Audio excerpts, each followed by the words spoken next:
박근혜 씨가 청와대에서 방을 뺀 게 그 오랜 시간 동안 방빼라는 얘기를 구호를 외쳤잖아요. 그렇죠. 근데 3월 10일 11시에서 10일을 맞추시더니 드디어 12일 날 12일을 맞춰주시면서 청와대를 퇴거하셨습니다. 근데 그런 이야기들이 있더라고요. 굳이 그거 낮에 나가면 되는데 밤에 나가는 이유가 여러 가지가 있다. 첫 번째는 핍박받으며 야밤에 쫓겨나는 코스프레. 야반도주. 야반도주. 그러니까 야반도주라기보다는 박하게도 낮에 쫓겨나는 게 아니라 밤늦게 쫓겨난다는 이미지를 주기 위해서. 또는 헬기 같은 것에 의한, 물론 그 지역에 아마 헬기가 뜨는 것 자체가 불가능할 거예요. 청와대 근방 여기 이런 데가 헬기 같은 거에서 이렇게 집중적으로 추적되고 하는 그런 그림 주기 싫었다. 뭐 이런 얘기도 좀 있고. 어쨌든 간에 박근혜 씨는 삼성동으로 돌아와서 정말 말도 안 되는 그 이야기를 잠깐 나눠보도록 하겠습니다. 아니 정말 나는 그 사람이 참 영혼이 해맑구나. 멘탈이 갑이야 진짜. 그 도대체 뭘까? 그러니까 우리 같은 보통 사람으로는 가늠할 수 없는 어떤 정신세계를 가진 사람이 맞구나. 그런 생각은 들더라고요.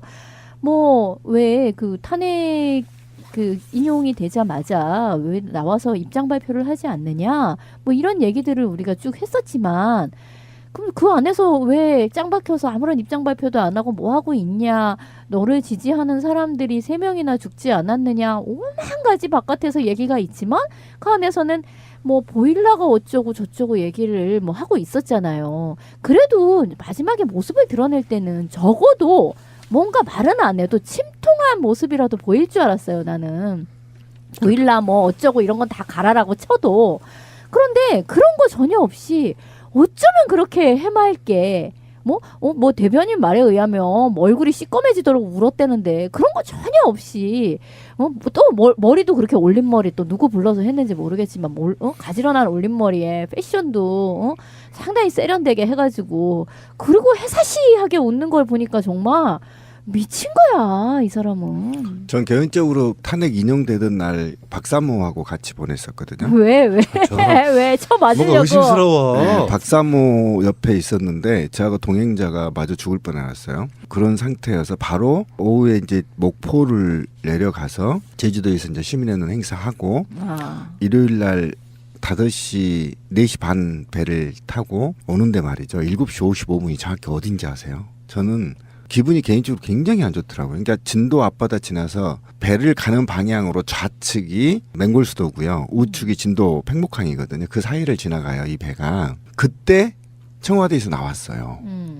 근데 그 안에서 배 안에서 시간 찍어서 이제 페북에 올렸는데 그 타임에 딱 맞춰서 배 안에서 그 많은 사람들이 TV 앞에 있는 거예요. 그런데 그 웃는 모습을 보고 욕이 쏟아져 나오는데요.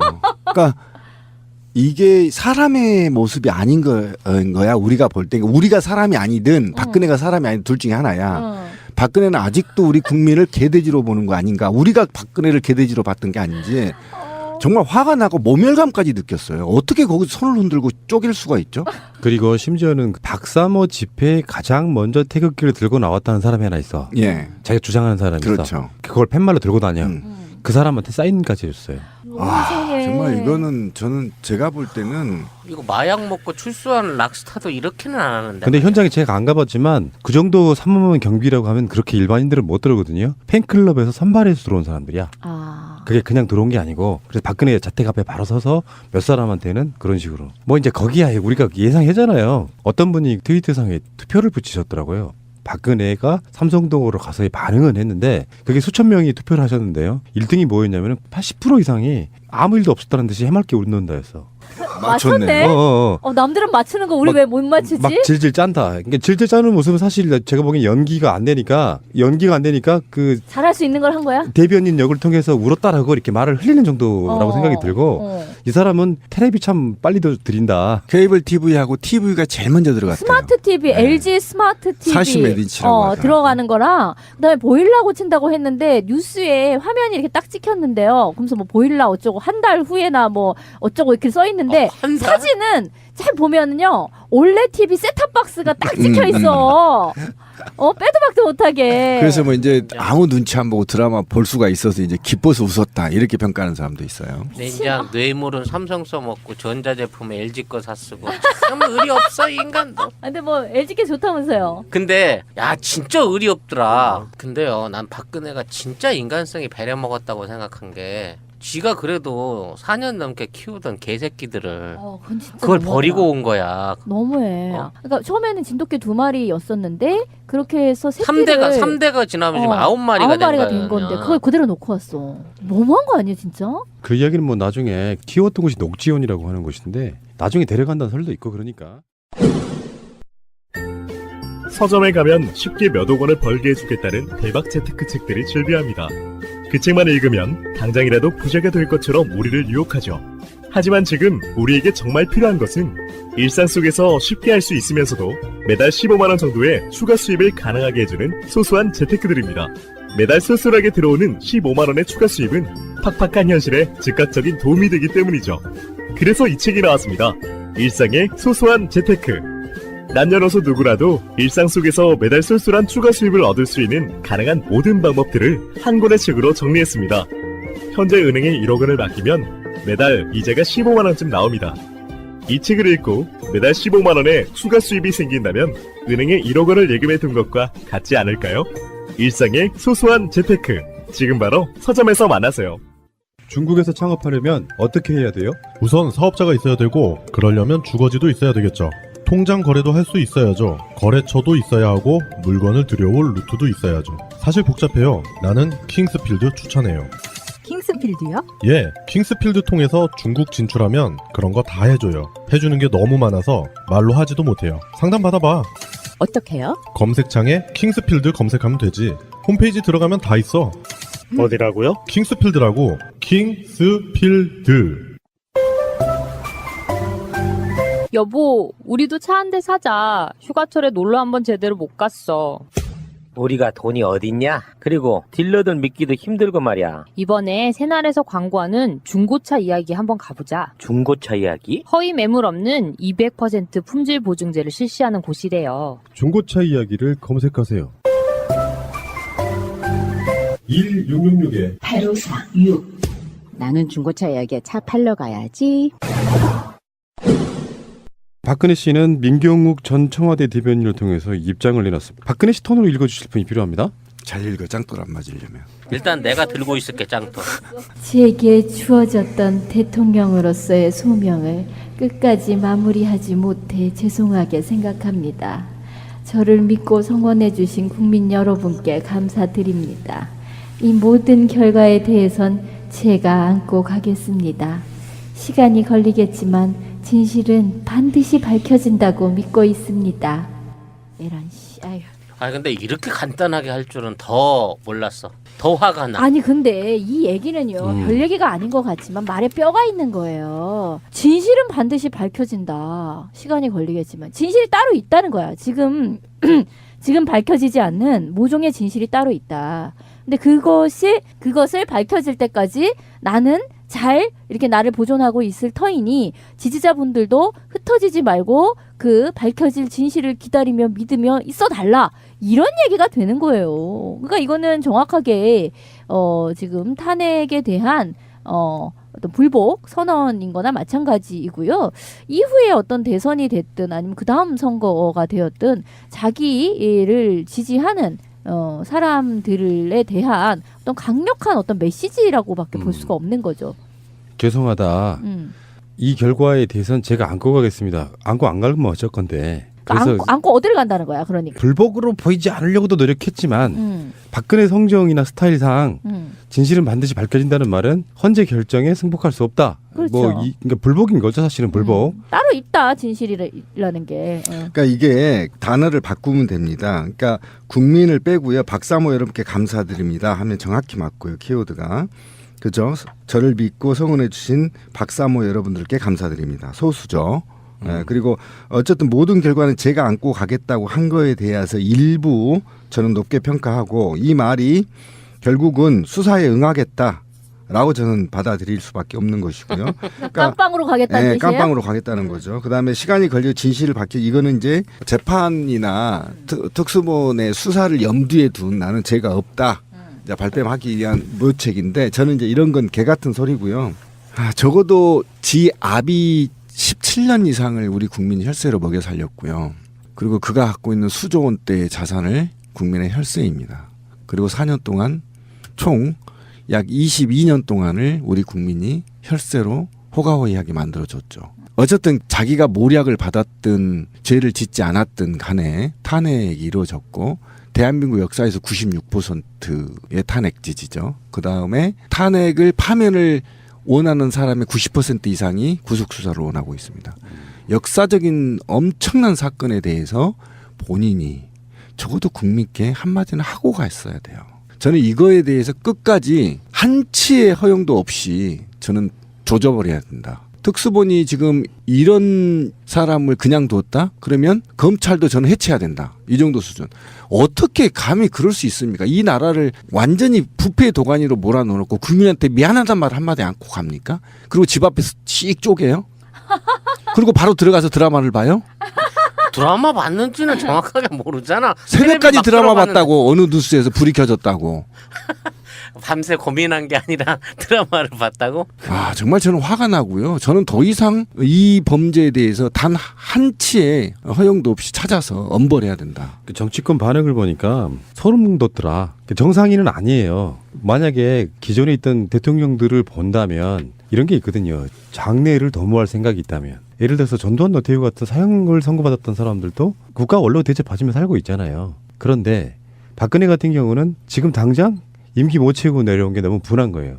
그렇다 보니까 이 상태에서 사실 헌재 재판에 무슨 뭐 재심 뭐 청구를 하네 마네 이런 얘기도 나옵니다만 현실적으로는 불가능해요. 그렇죠. 그 자체가 불가능해. 그러니까 이걸 갖고 저는 박근혜가 앞으로 친박들로 구성된 지금 현재 보니까요. 비서진이 지금 보좌진이 사실상 임명됐는데 총괄은 최경환이, 정무는 윤상현이, 김진태는 법률을 보좌하기로 한 실질적인 특보들을 임명해버린 상태거든요. 그래서 제가 봤을 때는 자유한국당을 쪼개는 한이 있더라도 나를 좋아하는 사람들과 모여서 TK에 정말로 자민련화 시키겠다. 그 정치 세력화를 만들겠다. 그래서 제가 보기에는요. 박근혜 이런 지점이 현재 법률권이 아니고 박근혜만의 정치를 해서 법률권에게도 일단 복수하겠다는 스탠스가 일단 보이거든요.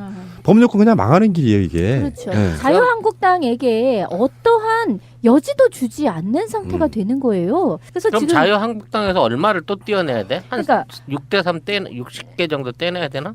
TK 자민련 아까 얘기를 하셨는데 그거 혹은 예전에 왜 친박연대라고 있었잖아요. 그 정도 규모로 결국은 쪼개져 나오는 수밖에 없지 않나 뭐 그런 생각은 들어요. 정말 부끄럽고 아마 보수 쪽에서 박근혜 지지했던 사람도 되게 부끄러울 겁니다. 근데 이들의 뇌구조 속에는 이런 게 있어요. 가끔씩 종편 같은 데 보면은 나오는 그 보수 쪽 패널들을 보면 그런 이야기를 하더라고. 현재 광풍이 비슷하게 불고 있어서 숨어있는 보수표는 사실상 5대5다. 아직까지 그렇게 믿고 있는 거예요. 아, 그건 아니지 않나 네. 진짜. 그러니까 그렇다 보니까 믿는 구석이 있는 거예요. 이 회오리가 쓸고 지나가면 분명히 자기들한테도 어떤 공간이 생긴다라고 믿고 있는 것이고 자유한국당에 남아있는 사람들은 다 그런 방식일 거라고 생각이 드는데 제가 보기에는 그걸 봤어야 된다고 생각해요.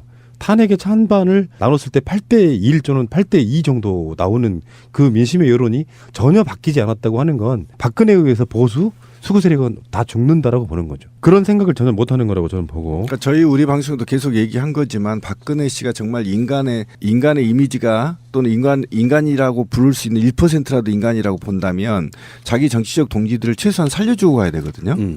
그래야 자기가 나중에 어떻게 재기나 또는 사면의 길이 보인단 말이죠.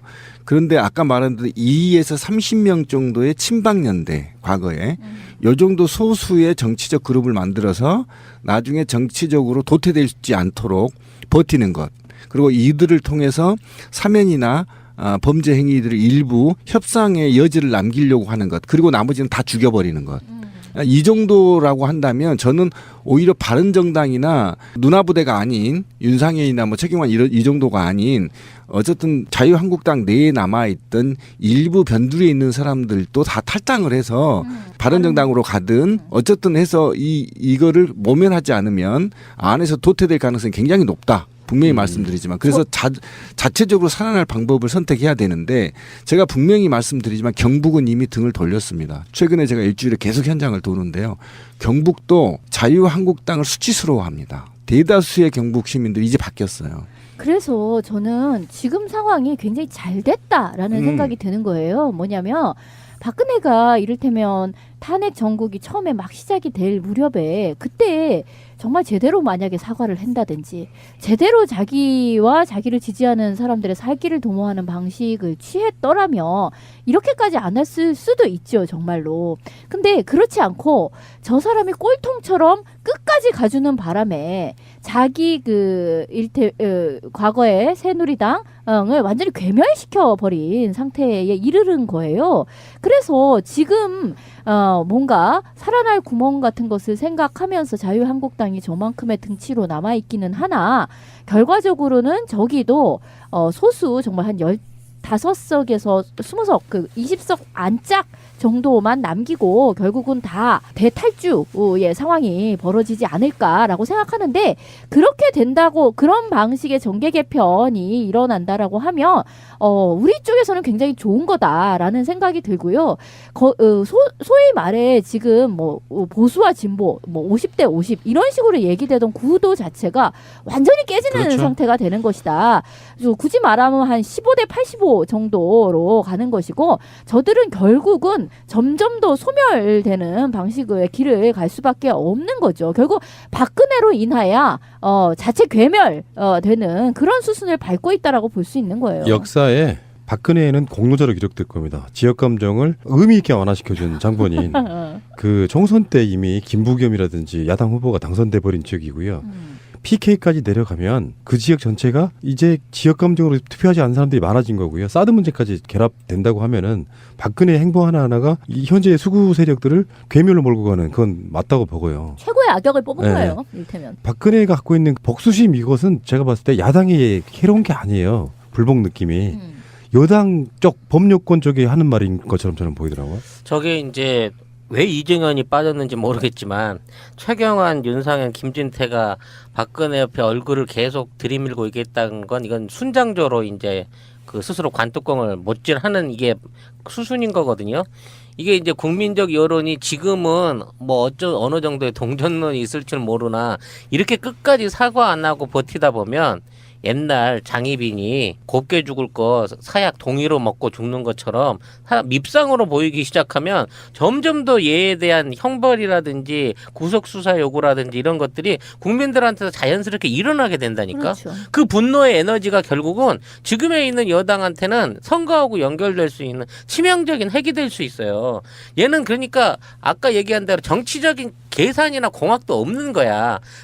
여기서 저가 자기 고집대로 나는 죄 없어 하고 버티는 순간 그나마 자기 진영과 자기를 믿고 따라왔던 많은 사람들이 다 죽는다고 하는 거를 분명히 누군가는 정치적으로 가르쳐 줬을 텐데 그하고는 아무 상관없는 거예요, 이 사람은. 못 받아들이는 거가 아닌가 이 그러니까 사람 개인으로. 박근혜의 멘탈은 우리 상식으로 이해 안 됩니다. 탄핵이 인용되고 파면됐던 순간 박근혜가 비서진들에게 전화를 했다는 거 아닙니까? 저 탄핵 된 건 맞아요? 그리고 실제로 탄핵 기각 축하 파티를 하려고 5단 케이크 주문했다는 이야기도 들리거든요. 예. 5단 케이크. 그건 뭐 확인이 된 것 같아요. 네. 왜 그러냐면 탄핵이 기각될 거라고 믿고 있었다는 거예요, 박근혜는. 그래서 준비를 덜 했다는 겁니다. 나갈 준비는 안 했다는 생각을 안 거예요. 하고. 그러니까 얼마만큼 정보가 굴절돼서 박근혜한테 전달됐는지를 극명하게 보여줬던 탄핵만 사건이고. 그랬겠어요 지금까지? 그렇죠. 그런데 제가 염려했던 게 그거잖아요. 연합뉴스에서 편집해서 박근혜한테 제공한다는 이 뉴스가 마치 이 박사모 집회, 박근혜 집회가 막 100만 명, 300만 명 왔다는 걸 편집해서 보내주면 박근혜가 진짜 300만이 온지 알아요. 그렇겠지. 그러니까 더 많아졌잖아요. 정규제 TV에 나와서 그 예, 얘기를 그렇게 했죠. 얘기를 해버린 거잖아요. 그게 그 사람 그렇게 믿고 있는 겁니다. 누군가 굴절시켰다는 거예요. 본인이 직접 스마트폰을 열고 기사를 보고 찾아보는 능력이 전혀 안 된다는 겁니다.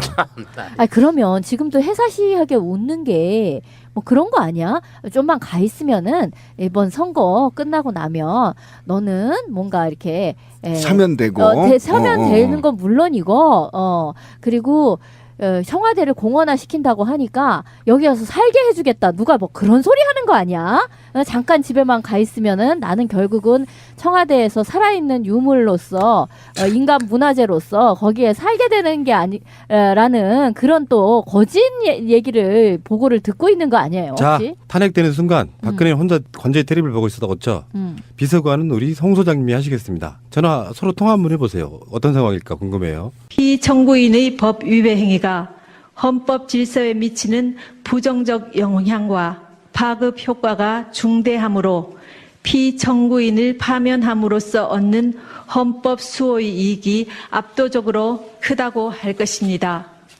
이에 재판관 전원의 일치된 의견으로 주문을 선고합니다. 주문, 피청구인 대통령 박근혜를 파면한다. 저게 무슨 소리야 지금? 아니 8명 중에서 대통령이 임명한 사람이랑 아니 우리 당에서 임명한 사람 뭐 해서 3명은 분명히 되는데 3명은 분명히 된다 그랬는데 저게 무슨 소리지? 전화를 한번 해봐야 되겠네.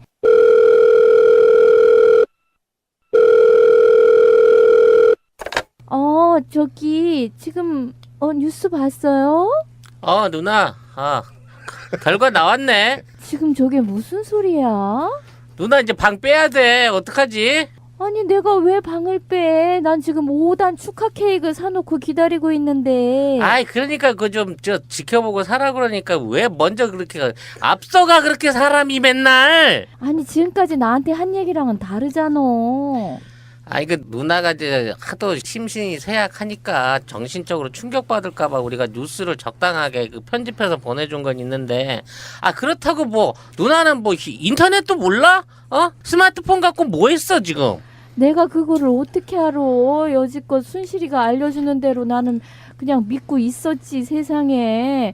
아니 다 지금 내 옆에 누가 있어? 나한테 무슨 얘기 해주는 사람이. 그래서 나는 하는 수 없이 그냥 TV만 보고 있으면 되겠다 하고 있었더니만 이게 무슨 날벼락이래. 누나 우린 다 짐 쌌으니까 누나는 이제 포장이사 부르고 얼른 삼성동 집에 가.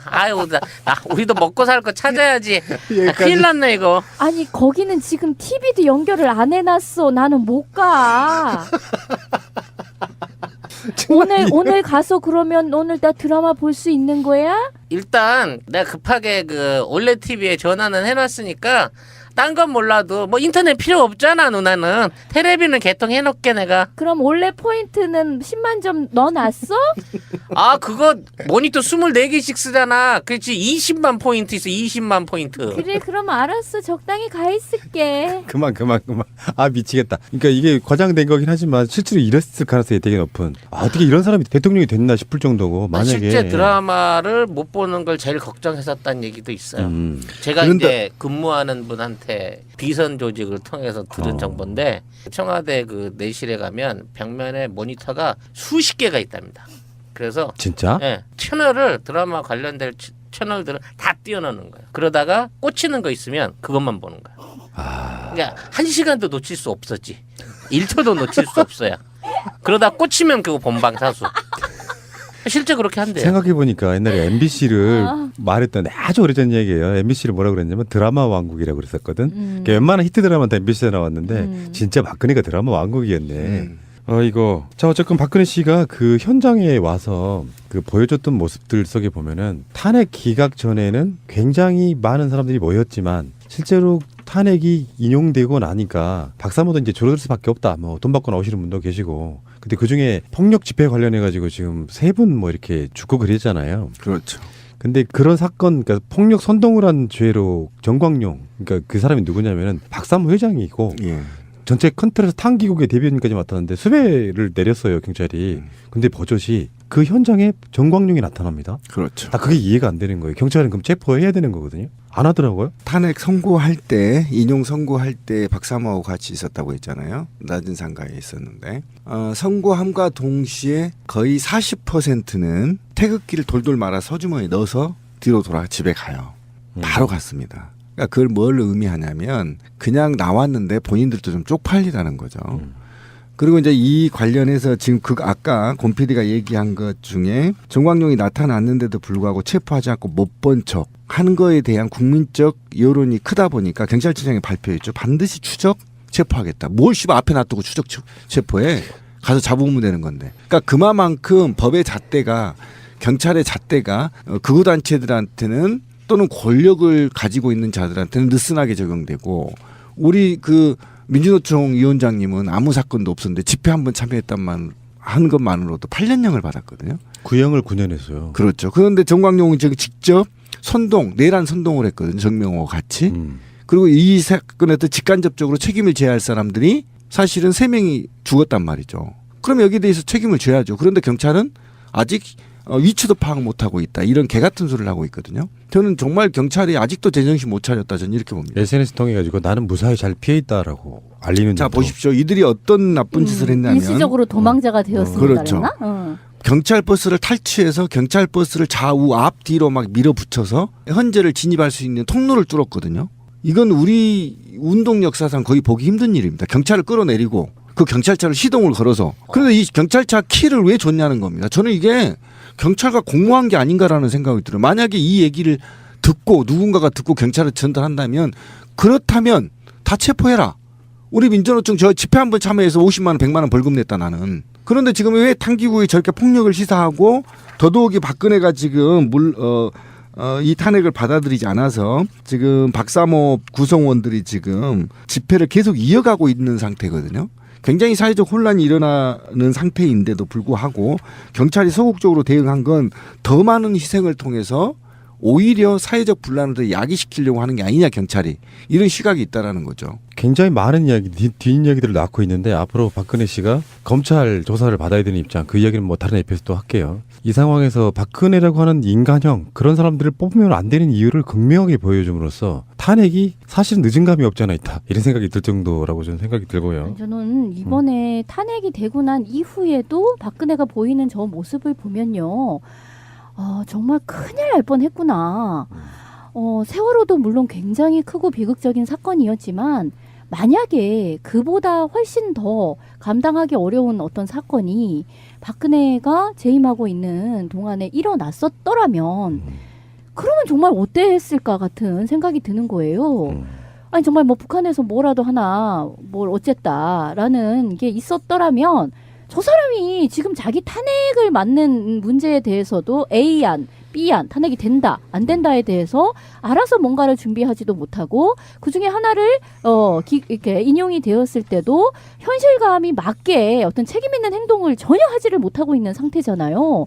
그러면 정말 어떤 국가 유사시의 어떤 상황이 벌어졌다라고 한다면 저 사람이 무슨 행동을 어떻게 했겠어요. 그러니까요. 너무 끔찍한 일이었던 거야. 21분에 맞추기 위해서 시계를 계속 봤다는 거예요. 왜 그랬을까요? 당연한 거죠. 왜냐하면은 어떤 권한상의 책임 같은 것들은 어느 순간부터 파면이 해당되는데 그거 아니야? 의사가 사망 선고할 때 그러니까. 시계 보고 그건 하는 이제 비슷한 거? 거죠. 맞죠. 그러니까 이게 박근혜가 대통령이 아님을 딱 그 시점을 못 박아놓지 않으면 법상의 미비점 때문에 언제까지가 박근혜가 대통령인지 아닌지에 대한 구분이 모호해지는 부분이 있기 때문에 시계를 보면서 딱 그 시점에 맞춰가지고 선고를 해야 되는 굉장히 치밀하고 디테일한 선고를 했다라고 생각이 들어요. 굉장히 고뇌했다는 네. 부분이죠. 날짜나 시간을 이렇게 못 박지 않았다고 하면 또 다른 논란이 있었을 가능성도 좀 있다고 생각이 예를 들고. 들면 어떤 거죠? 일단 퇴거 문제 같은 것도 걸려 있잖아요. 그렇죠. 퇴거 문제는 뭐 10일 날 선고를 받고 12일 날 나가서 이틀 반 정도 머물러 있었지만 그렇죠. 이 머물러 있던 시점 우리가 생각을 해봤을 때 만약에 시간을 못 박지 않으면 언제 나가야 되는지에 대한 박근혜 사실 이틀 동안 초법적인 짓을 한 거예요. 전 대통령이 청와대 관저에 머무는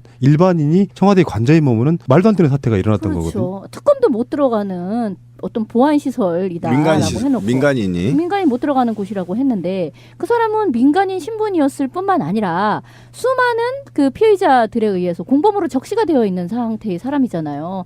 그 안에서 당연히 증거 인멸을 하고 있을 가능성이 매우 높고 그리고 국가 기록물을 어떤 식으로 유출할지 알 수가 없는 건데 요이 땅 손 떼고 바로 나왔어야 되는 사람이 그 안에서 그렇게 이틀 넘게 머물고 있었다는 거는 문제가 되는 거죠. 그리고 이 전문가들은 30분 이내에 나올 거다 이렇게 방송하는 걸 제가 들었어요. 정규 방송에서. 원래 그런 게 보통의 생각인가 봐요. 전문가들은 30분 안에 나오면 당당하게 얘기하더라고요. 종편이나 이런데.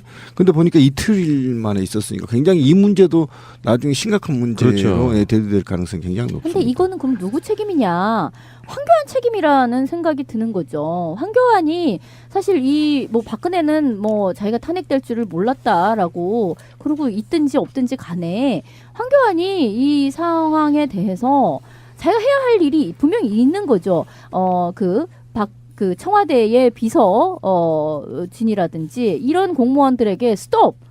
지금 하고 있는 일에서 딱 멈춰라 라는 명령을 내릴 수 있는 거죠. 그리고 뭐 그 삼성동 집이 어쩌고 저쩌고 그런 개소리는 국민들한테 할 필요도 없는 거고요.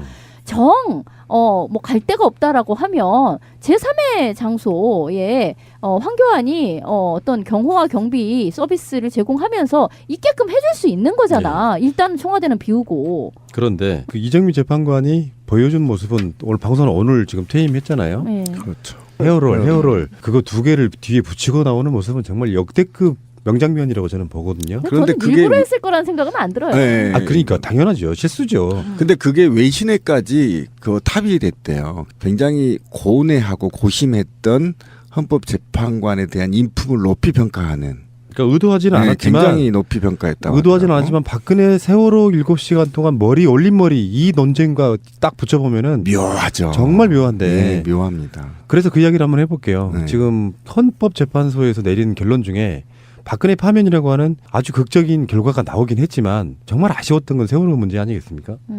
그래서 세월호에 대해서 정말로 사법심판의 대상이 아닌가에 대한 이야기를 잠깐만 해보면은 선재가 뭐라 그랬냐면요. 대통령의 직책을 성실히 수행할 의무는 헌법적 의무에 해당하지만 헌법을 수호해야 할 의무와는 달리 규범적으로 그 이행이 관철될 수 있는 성격의 의무가 아니므로 원칙적으로 사법적 판단의 대상이 되기는 어렵다. 성실의 개념은 상대적이고 추상적이어서 성실한 직책 수행 의무와 같은 추상적 의무 규정의 위반을 이유로 탄핵하는 것은 어려운 점이 있다. 그러니까 세월호 유가족분들 절규하는 모습 봤는데 왜 세월호만 안 됩니까? 뭐 그렇게 울부짖으시더라고요. 모든 공무원은 직무를 수행할 때 법령을 준수하며 성실히 직무를 수행하여야 하고 그 의무를 위반하였을 때는 징계 처분을 받게 된다. 국가공무원법은 대통령을 포함한 모든 공무원에게 동일하게 적용된다.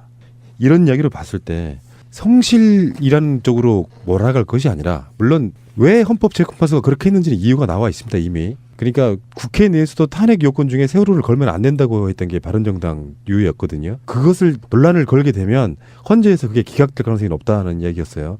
또 헌법재판관들의 성향도 일부는 그것을 반대했지 않습니까? 그래서 공통적으로 여러 가지 사유 중에 뭐 14가지 사유 중에 그중에 언급된 것은 딱 4개 정도밖에 안 되고 그중에 한 가지 사유로 탄핵 파면이 된 거거든요. 그런데 세월호 자체는 워낙에 민감하고 첨예한 이슈였기 때문에 거기에 대해서 헌법재판소가 언급은 하였습니다만 그 논리는 좀 너무나 궁색하다 이렇게 이야기를 하는 것이죠. 그래서 저는 그렇게 아까 좀 전에 말씀드린 것처럼 공무원의 직무유기로 보는 게 맞죠.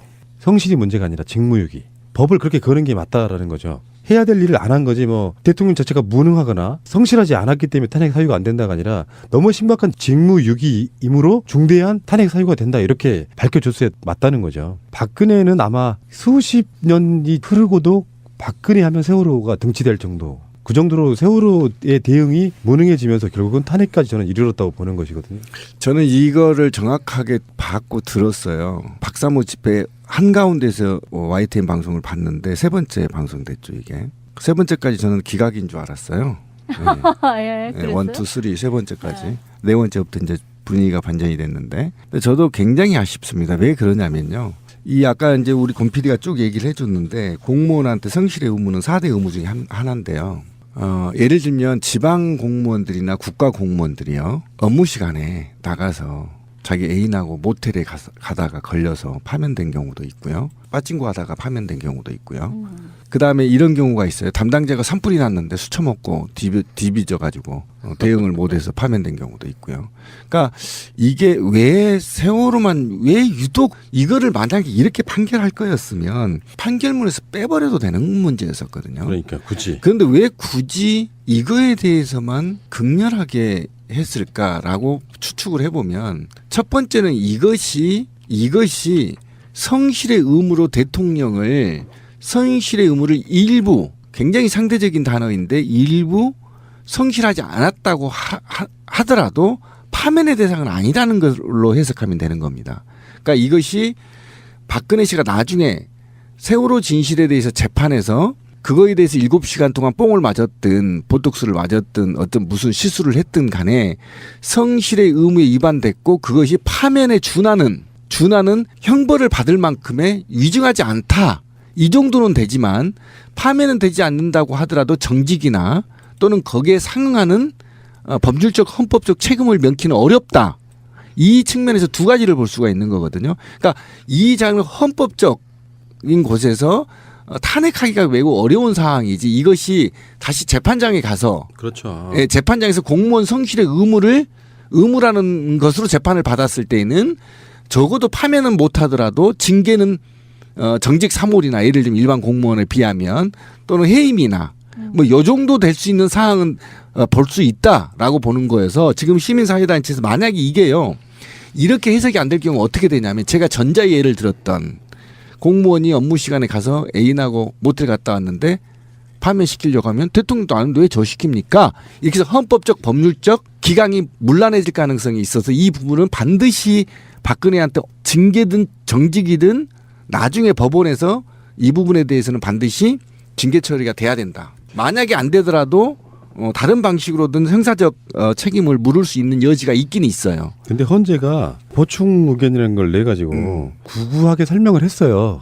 의식을 많이 했죠. 그렇죠. 국민적 정서를. 그래서 청와대가 헌재에 낸 세월호 7시간에 대한 5가지를 다 모두 거짓말로 판단한 결과가 나왔거든요. 그렇죠. 첫 번째, 3시경, 오후 3시경에 심각하다는 것을 비로소 알았다는 변명.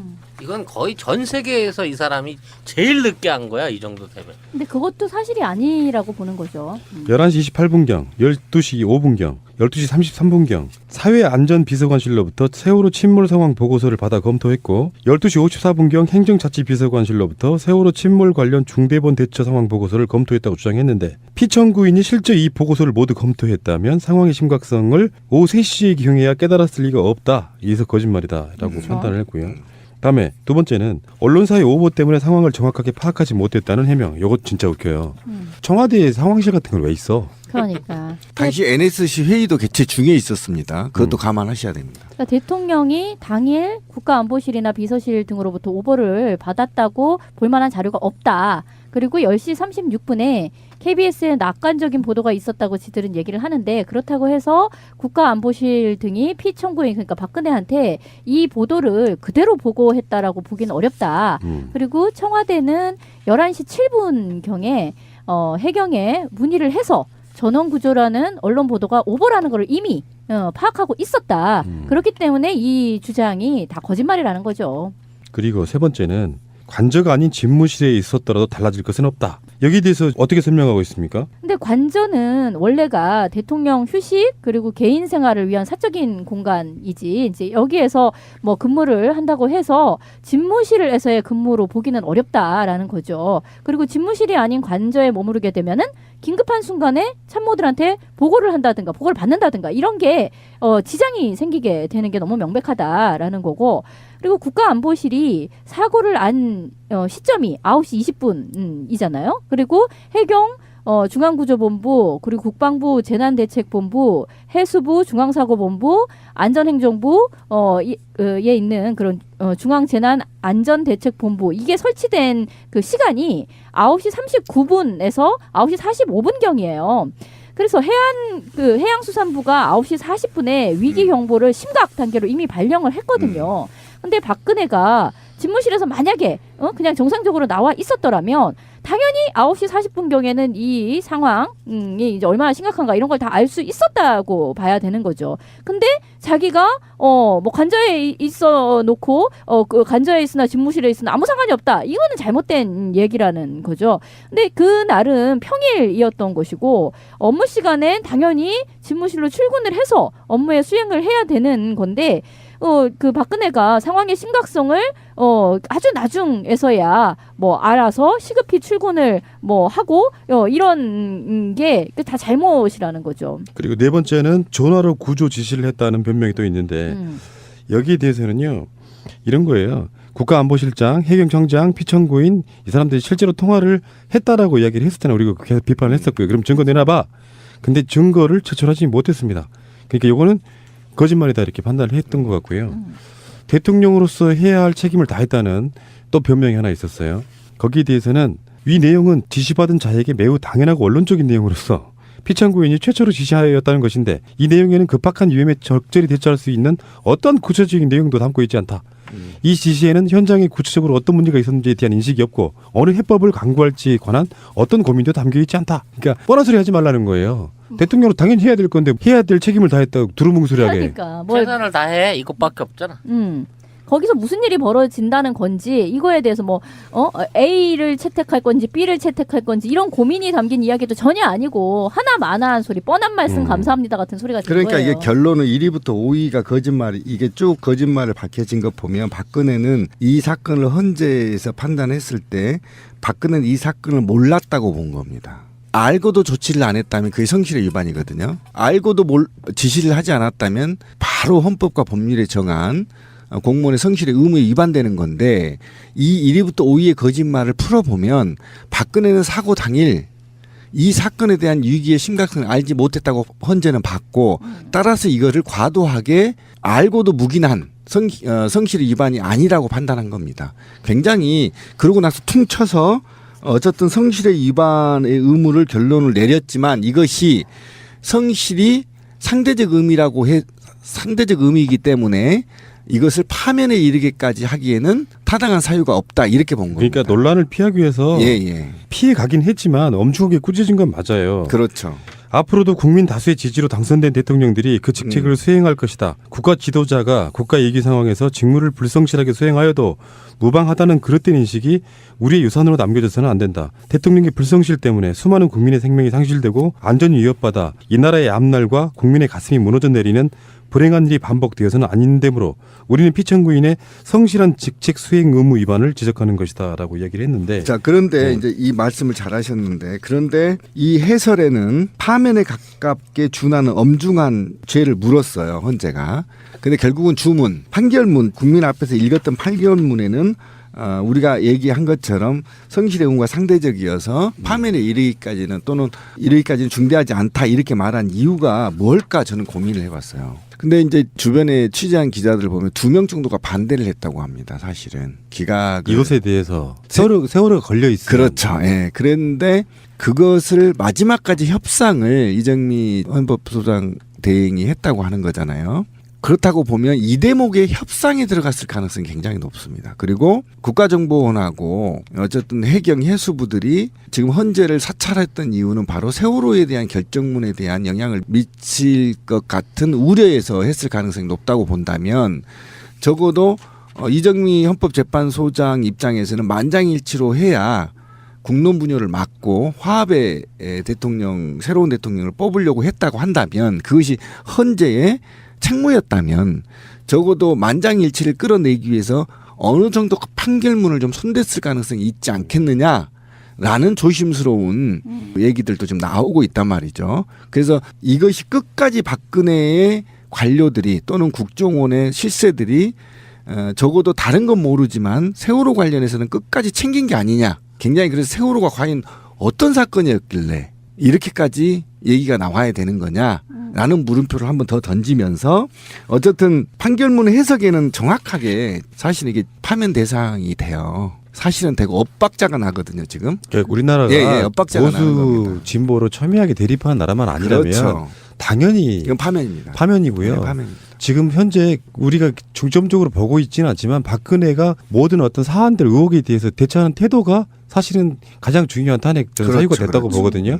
그러니까 해소할 만한 능력도 안 되고 의지도 없는 사람이라 계속 거짓말을 되고 대국민 담화를 해도 거짓말을 해버리는 그래서 전혀 개전에 정의 없다 이렇게 보고 박근혜를 그럼 당신 그만둬 이렇게 바라본 거라고 보고. 그렇죠. 그 대목이 굉장히 중요했다고 생각이 들어요. 그러니까 수사를 받겠다고 했는데 받지 않고 사과를 했는데 다 거짓말이고 이게 헌법 수호의 의지가 없다라고 볼 수가 있다는 거죠. 그러니까 아예 헌법이고 법이고 간에 다 무시하는 스탠스를 취했다라는 것이 헌재 재판관들 입장에서는 너무나 용서할 수 없는 도대체 헌법을 알기를 뭘로 하는 거야 같은 그런 생각이 들었다는 거죠. 그리고 이제 처음에 뭐 1명 정도의 소수 의견이 있지 않겠는가 뭐 이런 얘기도 있었는데 8대 0의 결과를 내기 위해서는 내부에서 굉장히 치열한 갑론을박이 있었을 거라고 생각을 하거든요.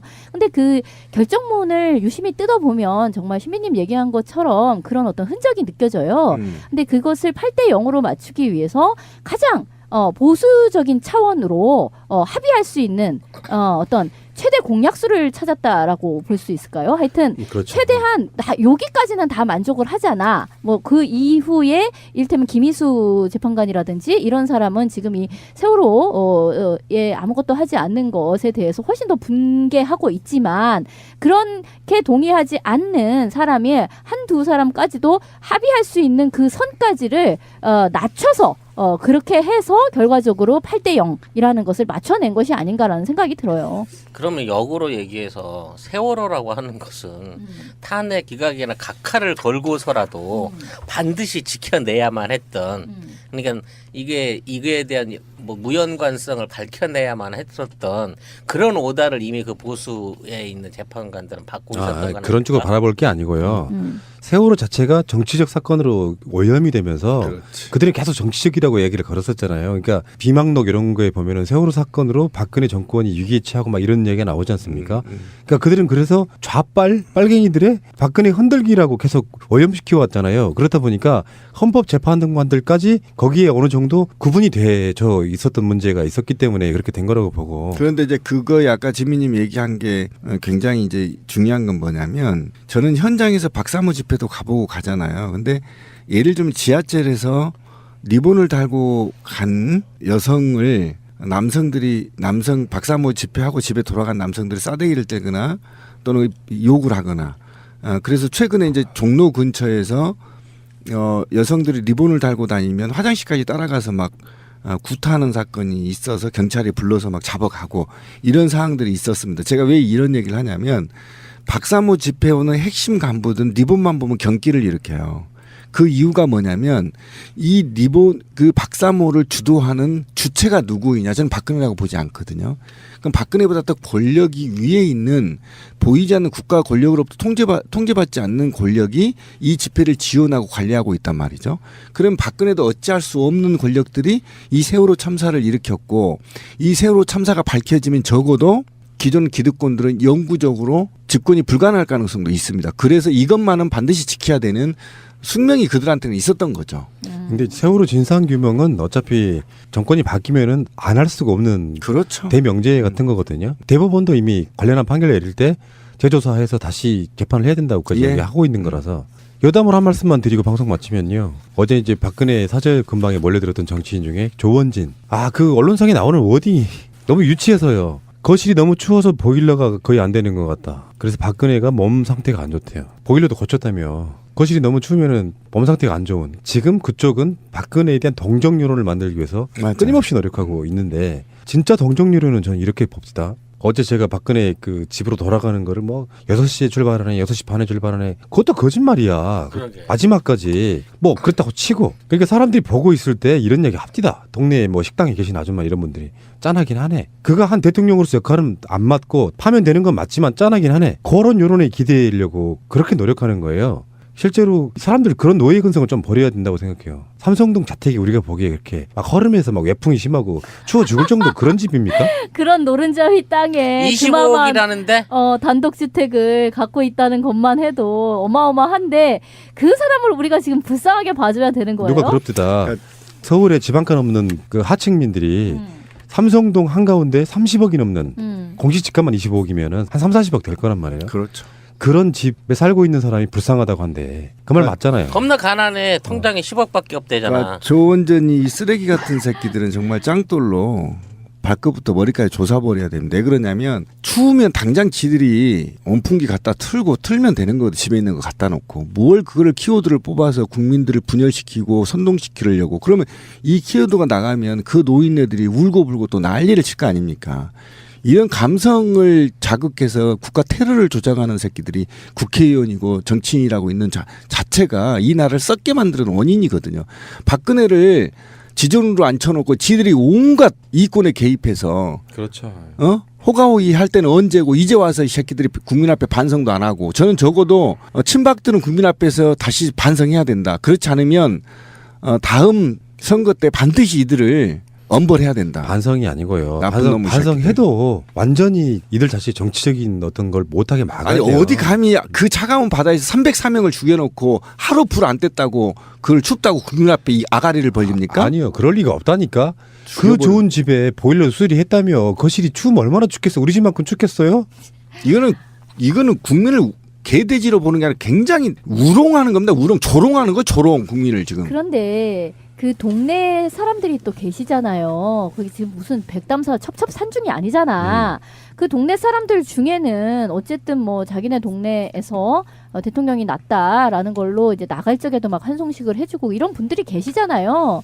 근데 그 분들 중에 일테면 비어져 있는 집이니까 간간히 가서 집을 좀 손봐 달라라고 그렇게 맡긴 사람이 아무도 없었겠어요?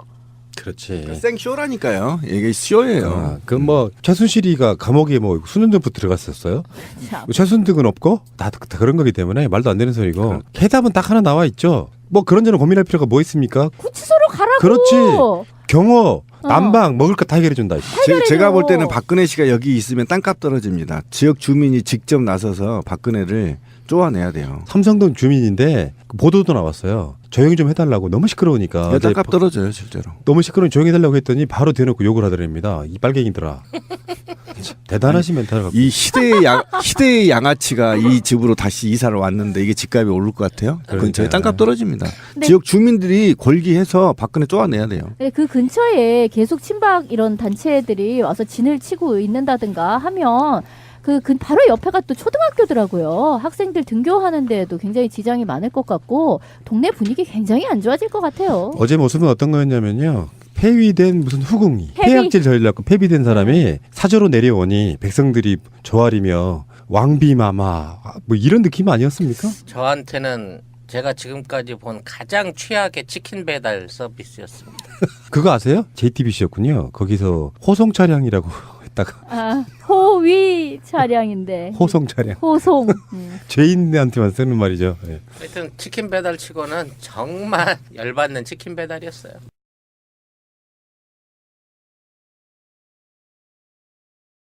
같지 않을까요? 일상의 소소한 재테크 지금 바로 서점에서 만나세요. 중국에서 창업하려면 어떻게 해야 돼요? 우선 사업자가 있어야 되고 그러려면 주거지도 있어야 되겠죠. 통장 거래도 할 수 있어야죠. 거래처도 있어야 하고 물건을 들여올 루트도 있어야죠. 사실 복잡해요. 나는 킹스필드 추천해요. 킹스필드요? 예, 킹스필드 통해서 중국 진출하면 그런 거 다 해줘요. 해주는 게 너무 많아서 말로 하지도 못해요. 상담 받아봐. 어떻게요? 검색창에 킹스필드 검색하면 되지. 홈페이지 들어가면 다 있어. 어디라고요? 킹스필드라고. 킹스필드. 여보, 우리도 차 한 대 사자. 휴가철에 놀러 한번 제대로 못 갔어. 우리가 돈이 어딨냐? 그리고 딜러들 믿기도 힘들고 말이야. 이번에 새날에서 광고하는 중고차 이야기 한번 가보자. 중고차 이야기? 허위 매물 없는 200% 품질 보증제를 실시하는 곳이래요. 중고차 이야기를 검색하세요.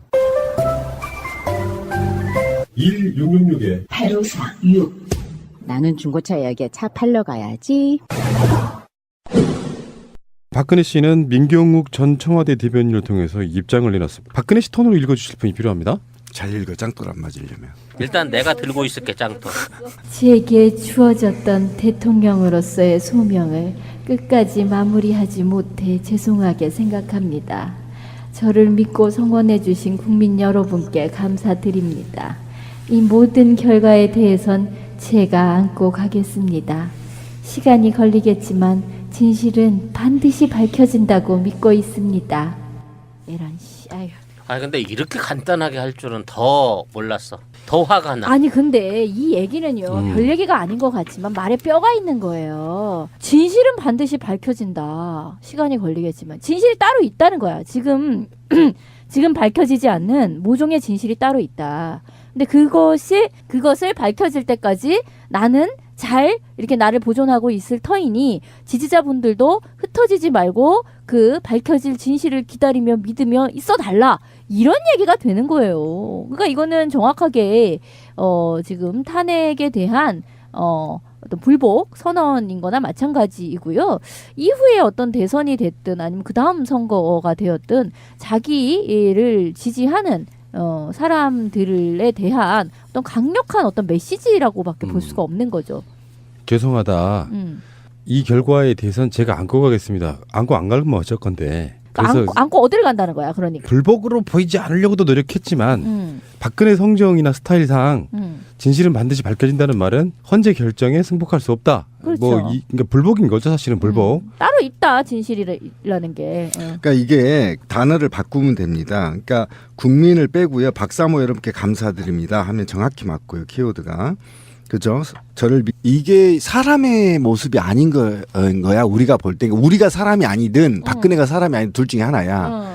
박근혜는 아직도 우리 국민을 개돼지로 보는 거 아닌가. 우리가 박근혜를 개돼지로 봤던 게 아닌지 정말 화가 나고 모멸감까지 느꼈어요. 어떻게 거기서 손을 흔들고 쪼갤 수가 있죠? 그리고 심지어는 박사모 집회에 가장 먼저 태극기를 들고 나왔다는 사람이 하나 있어. 예. 자기가 주장하는 사람이 그렇죠. 있어. 그걸 팻말로 들고 다녀. 그 사람한테 사인까지 해줬어요. 정말 이거는 저는 제가 볼 때는 이거 마약 먹고 출소하는 락스타도 이렇게는 안 하는데. 근데 현장에 제가 안 가봤지만 그 정도 삼엄한 경비라고 하면 그렇게 일반인들은 못 들어거든요. 팬클럽에서 선발해서 들어온 사람들이야. 그게 그냥 들어온 게 아니고 그래서 박근혜 자택 앞에 바로 서서 몇 사람한테는 그런 식으로 뭐 이제 거기야 우리가 예상하잖아요. 어떤 분이 트위터상에 투표를 붙이셨더라고요. 박근혜가 삼성동으로 가서 반응은 했는데 그게 수천 명이 투표를 하셨는데요. 1등이 뭐였냐면 80% 이상이 아무 일도 없었다는 듯이 해맑게 웃는다였어. 맞췄네. 남들은 맞추는 거 우리 왜 못 맞추지? 막 질질 짠다. 그러니까 질질 짜는 모습은 사실 제가 보기엔 연기가 안 되니까 그 잘할 수 있는 걸 한 거야? 대변인 역을 통해서 울었다라고 이렇게 말을 흘리는 정도라고 생각이 들고 이 사람은 텔레비 참 빨리도 드린다. 케이블 TV하고 TV가 제일 먼저 들어갔대요. 스마트 TV, LG 스마트 TV 40인치라고 하더라고요. 들어가는 거랑 그다음에 보일러 고친다고 했는데 뉴스에 화면이 이렇게 딱 찍혔는데요. 그러면서 뭐 보일러 어쩌고 한 달 후에나 뭐 어쩌고 이렇게 써 있는데 사진은 잘 보면은요 올레 TV 셋탑 박스가 딱 찍혀 있어. 빼도 박도 못하게. 그래서 뭐 이제 아무 눈치 안 보고 드라마 볼 수가 있어서 이제 기뻐서 웃었다 이렇게 평가하는 사람도 있어요. 냉장 뇌물은 삼성 써먹고 전자제품은 LG 거 샀쓰고 참 의리 없어 인간도. 근데 뭐 LG께 좋다면서요. 근데 야 진짜 의리 없더라. 근데요 난 박근혜가 진짜 인간성이 배려먹었다고 생각한 게 쥐가 그래도 4년 넘게 키우던 개새끼들을 그건 진짜 그걸 너무하다. 버리고 온 거야. 너무해. 그러니까 처음에는 진돗개 2마리였었는데 그렇게 해서 새끼를 3대가 지나면 지금 9마리가 된 건데 그걸 그대로 놓고 왔어. 너무한 거 아니야 진짜? 그 이야기는 뭐 나중에 키웠던 곳이 녹지원이라고 하는 곳인데 나중에 데려간다는 설도 있고 그러니까. 서점에 가면 쉽게 몇억 원을 벌게 해주겠다는 대박 재테크 책들이 즐비합니다. 그 책만 읽으면 당장이라도 부자가 될 것처럼 우리를 유혹하죠. 하지만 지금 우리에게 정말 필요한 것은 일상 속에서 쉽게 할 수 있으면서도 매달 15만 원 정도의 추가 수입을 가능하게 해주는 소소한 재테크들입니다. 매달 쏠쏠하게 들어오는 15만 원의 추가 수입은 팍팍한 현실에 즉각적인 도움이 되기 때문이죠. 그래서 이 책이 나왔습니다. 일상의 소소한 재테크. 남녀노소 누구라도 일상 속에서 매달 쏠쏠한 추가 수입을 얻을 수 있는 가능한 모든 방법들을 한 권의 책으로 정리했습니다. 현재 은행에 1억 원을 맡기면 매달 이자가 15만 원쯤 나옵니다. 이 책을 읽고 매달 15만 원의 추가 수입이 생긴다면 은행에 1억 원을 예금해 둔 것과 자유한국당에서 얼마를 또 떼어내야 돼? 한 그러니까 6대3 60개 정도 떼내야 되나? TK 자민련 아까 얘기를 하셨는데 그거 혹은 예전에 왜 친박연대라고 있었잖아요. 그 정도 규모로 결국은 쪼개져 나오는 수밖에 없지 않나 뭐 그런 생각은 들어요. 정말 부끄럽고 아마 보수 쪽에서 박근혜 지지했던 사람도 되게 부끄러울 겁니다. 근데 이들의 뇌 구조 속에는 이런 게 있어요. 가끔씩 정평 같은 데 보면은 나오는 그 보수 쪽 패널들을 보면 그런 이야기를 하더라고. 현재 광풍이 비슷하게 불고 있어서 숨어있는 보수표는 사실상 5대5다. 아직까지 그렇게 믿고 있는 거예요. 그건 아니지 않나 네. 진짜. 그러니까 그렇다 보니까 믿는 구석이 있는 거예요. 이 회오리가 쓸고 지나가면 분명히 자기들한테도 어떤 공간이 생긴다라고 믿고 있는 것이고 자유한국당에 남아있는 사람들은 다 그런 방식일 거라고 생각이 드는데 제가 보기에는 그걸 봤어야 된다고 생각해요. 탄핵의 찬반을 나눴을 때 8대1 또는 8대2 정도 나오는 그 민심의 여론이 전혀 바뀌지 않았다고 하는 건 박근혜에 의해서 보수 수구 세력은 다 죽는다라고 보는 거죠. 그런 생각을 전혀 못하는 거라고 저는 보고. 그러니까 우리 방송도 계속 얘기한 거지만 박근혜 씨가 정말 인간의 이미지가 또는 인간이라고 부를 수 있는 1%라도 인간이라고 본다면 자기 정치적 동지들을 최소한 살려주고 가야 되거든요. 그래야 자기가 나중에 어떻게 재기나 또는 사면의 길이 보인단 말이죠. 그런데 아까 말한 대로 2에서 30명 정도의 친박연대 과거에 요 정도 소수의 정치적 그룹을 만들어서 나중에 정치적으로 도태되지 않도록 버티는 것. 그리고 이들을 통해서 사면이나 범죄 행위들을 일부 협상의 여지를 남기려고 하는 것. 그리고 나머지는 다 죽여버리는 것.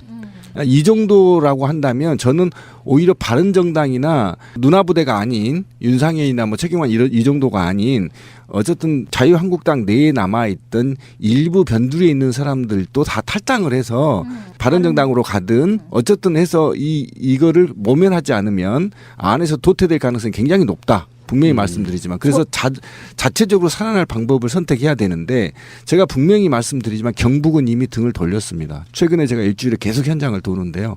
경북도 자유한국당을 수치스러워합니다. 대다수의 경북 시민들이 이제 바뀌었어요. 그래서 저는 지금 상황이 굉장히 잘 됐다라는 생각이 드는 거예요. 뭐냐면 박근혜가 이를테면 탄핵 정국이 처음에 막 시작이 될 무렵에 그때 정말 제대로 만약에 사과를 한다든지 제대로 자기와 자기를 지지하는 사람들의 살 길을 도모하는 방식을 취했더라면 이렇게까지 안 했을 수도 있죠. 정말로. 근데 그렇지 않고 저 사람이 꼴통처럼 끝까지 가주는 바람에 자기 과거의 새누리당을 완전히 괴멸시켜 버린 상태에 이르른 거예요. 그래서 지금 뭔가 살아날 구멍 같은 것을 생각하면서 자유한국당이 저만큼의 등치로 남아있기는 하나 결과적으로는 저기도 소수 믿고 성원해 주신 박사모 여러분들께 감사드립니다. 소수죠. 그리고 어쨌든 모든 결과는 제가 안고 가겠다고 한 거에 대해서 일부 저는 높게 평가하고 이 말이 결국은 수사에 응하겠다. 라고 저는 받아들일 수밖에 없는 것이고요. 그러니까 깜빵으로 가겠다는 뜻이에요? 깜빵으로 가겠다는 거죠. 그다음에 시간이 걸려 진실을 이거는 이제 재판이나 특수본의 수사를 염두에 둔 나는 죄가 없다. 이제 발뺌하기 위한 묘책인데 저는 이제 이런 건 개 같은 소리고요. 적어도 지 아비 17년 이상을 우리 국민 혈세로 먹여 살렸고요. 그리고 그가 갖고 있는 수조 원대의 자산을 국민의 혈세입니다. 그리고 4년 동안 총 약 22년 동안을 우리 국민이 혈세로 호가호위하게 만들어줬죠. 어쨌든 자기가 모략을 받았든 죄를 짓지 않았든 간에 탄핵이 이루어졌고 대한민국 역사에서 96%의 탄핵 지지죠. 그다음에 탄핵을 파면을 원하는 사람의 90% 이상이 구속수사를 원하고 있습니다. 역사적인 엄청난 사건에 대해서 본인이 적어도 국민께 한마디는 하고 갔어야 돼요. 저는 이거에 대해서 끝까지 한치의 허용도 없이 저는 조져버려야 된다. 특수본이 지금 이런 사람을 그냥 뒀다? 그러면 검찰도 저는 해체해야 된다. 이 정도 수준. 어떻게 감히 그럴 수 있습니까? 이 나라를 완전히 부패의 도가니로 몰아넣어놓고 국민한테 미안하단 말 한마디 않고 갑니까? 그리고 집 앞에서 씩 쪼개요? 그리고 바로 들어가서 드라마를 봐요? 드라마 봤는지는 정확하게 모르잖아. 새벽까지 드라마 봤다고 어느 뉴스에서 불이 켜졌다고. 밤새 고민한 게 아니라 드라마를 봤다고?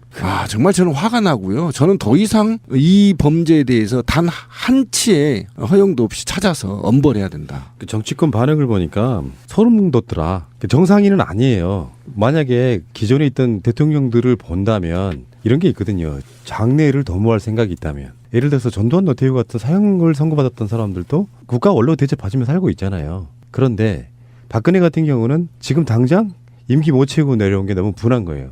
그렇다 보니까 이 상태에서 사실 헌재 재판에 무슨 재심 청구를 하네 마네 이런 얘기도 나옵니다만 현실적으로는 불가능해요. 그렇죠. 그 자체가 불가능해. 그러니까 이걸 갖고 저는 박근혜가 앞으로 친박들로 구성된 지금 현재 보니까요. 비서진이 지금 보좌진이 사실상 임명됐는데 총괄은 최경환이, 정무는 윤상현이, 김진태는 법률을 보좌하기로 한 실질적인 특보들을 임명해버린 상태거든요. 그래서 제가 봤을 때는 자유한국당을 쪼개는 한이 있더라도 나를 좋아하는 사람들과 모여서 TK에 정말로 자민련화 시키겠다. 그 정치 세력화를 만들겠다. 그래서 제가 보기에는요, 박근혜 이런 지점이 현재 법여권이 아니고 박근혜만의 정치를 해서 법여권에게도 일단 복수하겠다는 스탠스가 일단 보이거든요.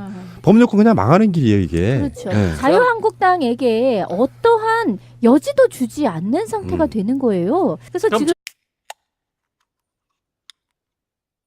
박근혜 씨가 청와대에서 방을 뺀 게 그 오랜 시간 동안 방빼라는 얘기를 구호를 외쳤잖아요. 그렇죠. 근데 3월 10일 11시에서 10일을 맞추시더니 드디어 12일 날 12일을 맞춰주시면서 청와대를 퇴거하셨습니다. 근데 그런 이야기들이 있더라고요. 굳이 그거 낮에 나가면 되는데 밤에 나가는 이유가 여러 가지가 있다. 첫 번째는 핍박받으며 야밤에 쫓겨나는 코스프레. 야반도주. 야반도주. 그러니까 야반도주라기보다는 박하게도 낮에 쫓겨나는 게 아니라 밤늦게 쫓겨난다는 이미지를 주기 위해서. 또는 헬기 같은 것에 의한, 물론 그 지역에 아마 헬기가 뜨는 것 자체가 불가능할 거예요. 청와대 근방 여기 이런 데가. 헬기 같은 거에서 이렇게 집중적으로 추적되고 하는 그런 그림 주기 싫었다. 뭐 이런 이야기도 좀 있고. 어쨌든 간에 박근혜 씨는 삼성동으로 돌아와서 정말 말도 안 되는 그 이야기를 잠깐 나눠보도록 하겠습니다. 아니 정말 나는 그 사람이 참 영혼이 해맑구나. 멘탈이 갑이야 진짜. 아, 그 도대체 뭘까? 그러니까 우리 같은 보통 사람으로는 가늠할 수 없는 어떤 정신 세계를 가진 사람이 맞구나. 그런 생각은 들더라고요. 뭐 왜 그 탄핵 그 인용이 되자마자 왜 나와서 입장 발표를 하지 않느냐? 뭐 이런 얘기들을 우리가 쭉 했었지만 그럼 그 안에서 왜 짱 박혀서 아무런 입장 발표도 안 하고 뭐 하고 있냐? 너를 지지하는 사람들이 3명이나 죽지 않았느냐? 오만 가지 바깥에서 얘기가 있지만 그 안에서는 뭐 보일러가 어쩌고 저쩌고 얘기를 뭐 하고 있었잖아요. 그래도 마지막에 모습을 드러낼 때는 적어도 뭔가 말은 안 해도 침통한 모습이라도 보일 줄 알았어요, 나는. 보일러 뭐 어쩌고 이런 건 다 가라라고 쳐도. 그런데 그런 거 전혀 없이 어쩌면 그렇게 해맑게 뭐 대변인 말에 의하면 뭐 얼굴이 시꺼매지도록 울었대는데 그런 거 전혀 없이 또 머리도 그렇게 올림머리 또 누구 불러서 했는지 모르겠지만 가지런한 올림머리에 패션도 상당히 세련되게 해가지고 그리고 해사시하게 웃는 걸 보니까 정말 미친 거야 이 사람은. 전 개인적으로 탄핵 인용되던 날 박사모하고 같이 보냈었거든요. 왜 쳐 뭔가 맞으려고. 의심스러워. 네, 박사모 옆에 있었는데 저하고 동행자가 마저 죽을 뻔했어요. 그런 상태여서 바로 오후에 이제 목포를 내려가서 제주도에서 이제 시민회원 행사하고 일요일 날 5시 4시 반 배를 타고 오는데 말이죠. 7시 55분이 정확히 어딘지 아세요? 저는 기분이 개인적으로 굉장히 안 좋더라고요. 그러니까 진도 앞바다 지나서 배를 가는 방향으로 좌측이 맹골수도고요. 우측이 진도 팽목항이거든요. 그 사이를 지나가요, 이 배가. 그때 청와대에서 나왔어요. 근데 그 안에서 배 안에서 시간 찍어서 이제 페북에 올렸는데 그 타임에 딱 맞춰서 배 안에서 그 많은 사람들이 TV 앞에 있는 거예요. 그런데 그 웃는 모습을 보고 욕이 쏟아져 나오는데요. 그러니까